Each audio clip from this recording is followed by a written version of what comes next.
Ventricular septal defect. Ventricular septal defect क्या होता है?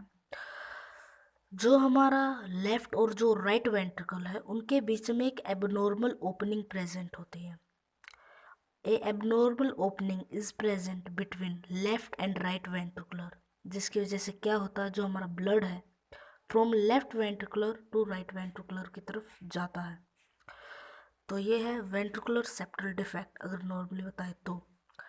अगर इसकी पूरी डेफिनेशन पे आए तो ये एक नॉर्मली होता क्या है, जो हमारा 8th वीक ऑफ प्रेगनेंसी है उसमें जो सेप्टम है हमारे राइट और लेफ्ट साइड ऑफ हार्ट है उसको डिवाइड कर देता है, पर किसी भी रीज़न की वजह से अगर वो इनकम्प्लीटली डिवाइड कर पाता है तो उसकी वजह से ये कंडीशन अराइज होती है, वेंट्रिकुलर सेप्टल डिफेक्ट। नॉर्मली बस ये एक ऐसी कंडीशन है जिसमें जो हमारा वेंट्रिकल्स है उसके बीच में एक होल प्रेजेंट होता है जिसको हम वेंट्रिकुलर सेप्टल डिफेक्ट कहते हैं, जिसकी वजह से जो हमारा ब्लड है वो जिसकी वजह से जो ब्लड है वो left to right side of ventricular travel करता है, जिसकी शंटिंग लेफ्ट टू राइट होती है।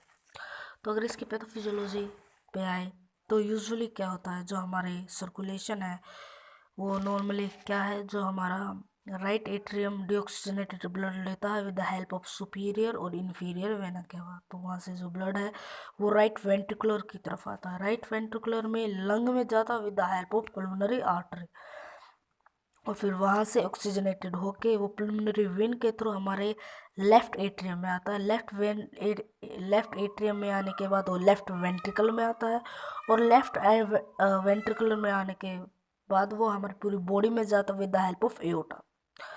फिर इसके बाद इस कंडीशन की प्रेजेंट होने की वजह से, वीएसडी के होने की वजह से जो हमारा ब्लड है वो उस ओपनिंग के थ्रू, उस एबनॉर्मल ओपनिंग के थ्रू राइट वेंट्रिकुलर की तरफ जाता है, जिसकी वजह से क्या होता है, जो हमारे लंग है उनमें जो ब्लड वेजल्स है उनमें ज़्यादा प्रेशर बढ़ता है, और एक टाइम ऐसा आता है जिससे कि वो अपना उनके जो बेड है, जो पल्मोनरी बेड है वे एबनॉर्मल हो जाते हैं, जिसकी वजह से उन वहाँ पे जो रेजिस्टेंस है वो बढ़ जाता है। रेजिस्टेंस बढ़ने की वजह से जो हमारे इनिशियली जो शंटिंग थी, जो लेफ़्ट टू राइट साइड थी, वो राइट टू लेफ़्ट साइड की तरफ हो जाती है, जिसकी वजह से एक कॉम्प्लिकेशन अराइज होती है जिसको कहते हैं हम हेज़मेंजर कॉम्प्लेक्स। देखिए पहले जो हमारी शंटिंग थी, जैसे एबनॉर्मल ओपनिंग प्रेजेंट है, जो शंटिंग थी वो लेफ़्ट टू राइट साइड की तरफ थी, पर जैसे जैसे ये अगर एबनॉर्मेलिटी ज़्यादा लंबे टाइम तक प्रेजेंट होगी, जो हमारा ब्लड है वेंट्रिकल से, राइट वेंट्रिकल से हमारे लंग्स की तरफ जाएगा।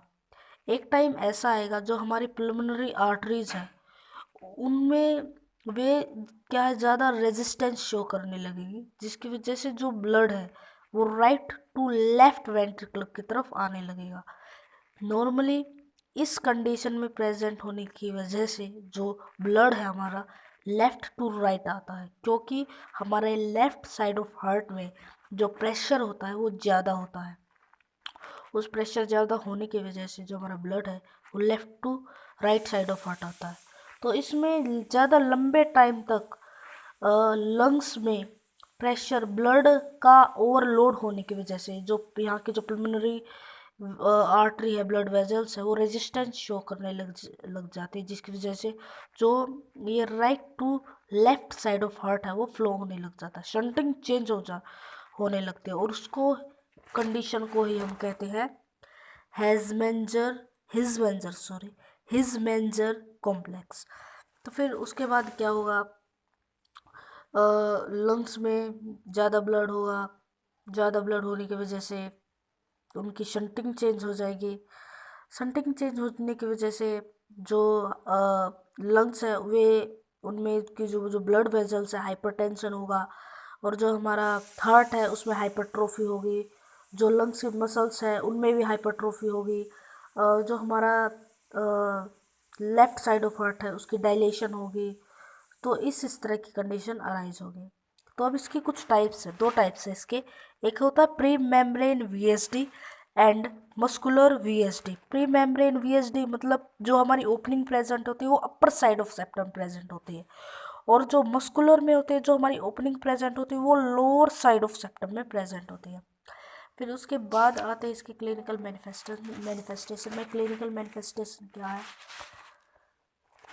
टैकिकार्डिया होगा, डिस्पीनिया होगा, टैकिपीनिया होगा, स्वेटिंग होगी, फीडिंग प्रॉब्लम होगी, फीडिंग नहीं हो पा रही तो लो वेट होगा। ये है मेनली इसकी क्लिनिकल मैनिफेस्टेशन। डायग्नोस्टिक इवेल्युएशन जैसे कि अस्कल्टेशन करेंगे, चेस्ट एक्सरे करेंगे, ईसीजी करेंगे, ये मेन है।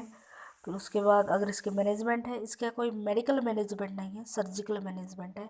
वो दो तरह से होता है, एक होता है 1 स्टेज और एक होता है 2 स्टेज। फिर